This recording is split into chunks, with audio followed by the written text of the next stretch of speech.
আসসালামু আলাইকুম বন্ধুরা, কেমন আছেন সবাই? আশা করি সবাই ভালো আছেন। বন্ধুরা, ইসরায়েলে বড় ধরনের পারমাণবিক কার্যক্রম দেখা গেছে। স্যাটেলাইট ছবিগুলো অনেক কিছু ফাঁস করে দিয়েছে, যে ডিমোনায় কি হচ্ছে এবং যুদ্ধ থেকে কিভাবে পালাচ্ছে জায়োনিস্ট সেনারা। এই দুটি বড় খবর আমি একে একে আপনাদের সামনে রাখব।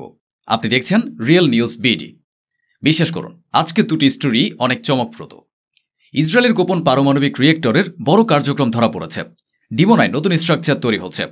খবরে জানা গেছে, স্যাটেলাইট ছবিতে দেখা গেছে ইসরায়েলে দীর্ঘদিন ধরে সন্দেহের আওতায় থাকা পারমাণবিক অস্ত্র প্রোগ্রামের প্রধান কেন্দ্র ডিমোনায় বড় বড় বিল্ডিং নির্মাণ চলছে।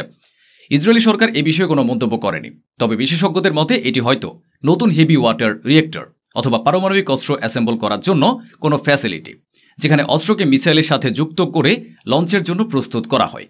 শিমন পেরেস নেঘেভ নিউক্লিয়ার রিসার্চ সেন্টারের কাছাকাছি তোলা ছবিগুলো আবারও প্রশ্ন তুলেছে, ইসরায়েল সত্যিই কি মধ্যপ্রাচ্যের এক পারমাণবিক অস্ত্রধারী দেশ? মনে করা হয় তাদের কাছে অনেক পারমাণবিক অস্ত্র আছে, কিন্তু আজ পর্যন্ত তাই স্পষ্ট করা হয়নি। না তারা স্বীকার করেছে, না অস্বীকার করেছে। 7 জন বিশেষজ্ঞ স্যাটেলাইট থেকে পাওয়া ছবিগুলো বিশ্লেষণ করেছেন। তাদের মধ্যে 3 জন বলেছেন, বিল্ডিংয়ের জায়গায় আকার ও ফ্লোরের সংখ্যা দেখে সবচেয়ে বেশি সম্ভাবনা এটাই যে এটি একটি নতুন হেভি ওয়াটার রিয়েক্টর, যা প্লুটোনিয়াম এবং অন্যান্য উপাদান উৎপাদন করতে পারে, যা পারমাণবিক অস্ত্র তৈরি করার জন্য জরুরি। আরও 4 জন বিশেষজ্ঞ একমত হয়েছেন যে এটি হেভি ওয়াটার রিয়েক্টর হতে পারে, তবে তারা এটিও বলেছেন এটি পারমাণবিক অস্ত্র অ্যাসেম্বল করার ফ্যাসিলিটিও হতে পারে। দুটো সম্ভাবনাই ভয়ঙ্কর। এই 4 জন বিশেষজ্ঞ অবশ্য কিছুই নিশ্চিত করেননি, কারণ বিল্ডিং এখনও প্রাথমিক পর্যায়ে আছে।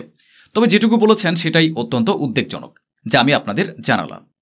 বন্ধুরা, ইসরায়েল কখনোই তাদের পারমাণবিক অস্ত্র রাখার বা না রাখার বিষয়টি নিশ্চিত করেনি বা অস্বীকারও করেনি। আর আজকের নতুন ঘটনার বিষয়ে আমেরিকাও কোনো মন্তব্য করেনি। আমেরিকা এখনও চুপ রয়েছে। এর মানে কিছু না কিছু তো সমস্যা আছে। এই নির্মাণ কাজ আন্তর্জাতিক স্তরেও তোলপাড় সৃষ্টি করতে পারে, বিশেষ করে তখন যখন কেবল জুন মাসেই ইসরায়েল ও আমেরিকা ইরানের পারমাণবিক স্থাপনার উপর বিমান হামলা চালিয়েছিল, কারণ তারা ভয় ছিল যে ইরান ইউরেনিয়াম ব্যবহার করে পারমাণবিক অস্ত্র তৈরি করতে পারে। তাহলে এটা কিভাবে সহ্য করা যাবে যে ইসরায়েল আগামী কয়েক দিনে কোনো পারমাণবিক বোমার পরীক্ষা করে ফেলতে পারে? সত্যিই তারা এখন তা করতেও পারে।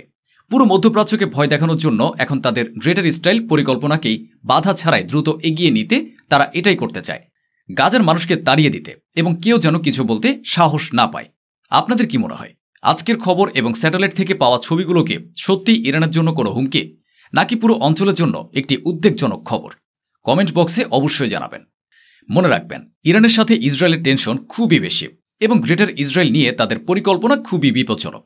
এই দুই কারণেই ইসরায়েলের পারমাণবিক পরীক্ষা বাস্তবে রূপ নিতে পারে। এবার অন্য একটি বড় খবরের দিকে চাই। গাজায় কি ইসরায়েলি সেনারা যুদ্ধ থেকে পালাচ্ছে? ইসরায়েল এবং আইডিএফের জন্য কঠিন সময় চলছে। গাজা সিটিতে দখলের প্রস্তুতি বাধাগ্রস্ত হয়েছে।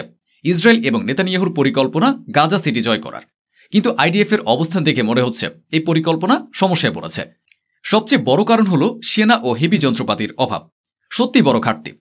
আইডিএফের সেনার অভাব থাকার আরেকটি কারণ হল আদেশ থাকা সত্ত্বেও সেনারা ডিউটিতে আসছেন না, কারণ গাজায় প্রাণ হারানোর চেয়ে যুদ্ধ না করা ভালো। ইসরায়েলি সংবাদপত্র জেরুজালেম পোস্ট কি লিখেছে? রিজার্ভ সেনারা ধীরে ধীরে আসছে। নতুন কলাপ সত্ত্বেও রিজার্ভ সেনারা আগের তুলনায় কম এবং খুব ধীর গতিতে ডিউটিতে আসছে। ডিউটিতে ঠিকমতো আসছে না, এবং যারা আসছে তারা সংখ্যায় খুবই সীমিত। এক একজন এক এক রকম আচরণ করছেন। অধিকাংশ রিজার্ভ সেনা 5ম বা 6ষ্ঠ রাউন্ডে সার্ভিস দিচ্ছে, আর শত শত সেনা যুদ্ধের ক্লান্তি, পরিবার, কাজ বা পড়াশোনার কাজে আইডিএফে ফিরতে পারছে না। কিছু রিজার্ভ ইউনিটের সেনার সংখ্যা 50 থেকে 70% পর্যন্ত কমে গেছে। কিন্তু টাইমস অফ ইসরায়েল পত্রিকায় প্রকাশিত খবরে এই অংশটি শুনুন, যা আপনাকে চমকিত করবে। এই খবর অনুযায়ী গাজা সিটিতে দখল নেয়ার আইডিএফের পরিকল্পনার বিরুদ্ধে শত শত রিজার্ভ সেনা ঘোষণা করেছে যে তাদের যদি হামাসের বিরুদ্ধে পাঠানো হয় তারা ডিউটিতে যাবে না। এটা তারা বলেছেন এটি সরাসরি সেনা থেকে বিদ্রোহ, আর এর কারণ হলো নিজেদের প্রাণ হারানোর ভয়। যারা যুদ্ধের সময় সার্ভিস দিয়েছে তারা এখন ঘোষণা করেছে যে পুনরায় ডাকা হলে তারা ডিউটিতে যাবে না। Sergeant first class max crash তেল আবিবে একটি প্রেস কনফারেন্সে বলেছেন, আমরা বর্তমানে 365-এরও বেশি সেনা আছে এবং এই সংখ্যা ক্রমশ বাড়ছে। আমাদের কেউ যুদ্ধ করতে চায় না। বিদ্রোহের জন্য একজন সেনাই যথেষ্ট। এখানে তো 300-এরও বেশি। আমরা নেতানিয়াহুর অবৈধ যুদ্ধে অংশ নেওয়া অস্বীকার করি এবং এটি আমাদের দেশের জন্য আমাদের দায়িত্ব হিসেবে দেখি। আমাদের নেতাদের কাছে জবাবদিহি দাবি করি। এ যুদ্ধ এখন আর যুদ্ধ নেই। এটি বোঝাচ্ছে ইসরায়েলের কাছে সেনা থাকলেও মনোবল কমে গেছে। একজনকে দেখে আরেকজনের উপর প্রভাব পড়ছে।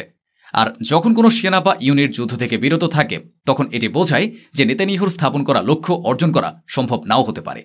হয়তো এ লক্ষ্য আর কখনো অর্জিত হবে না।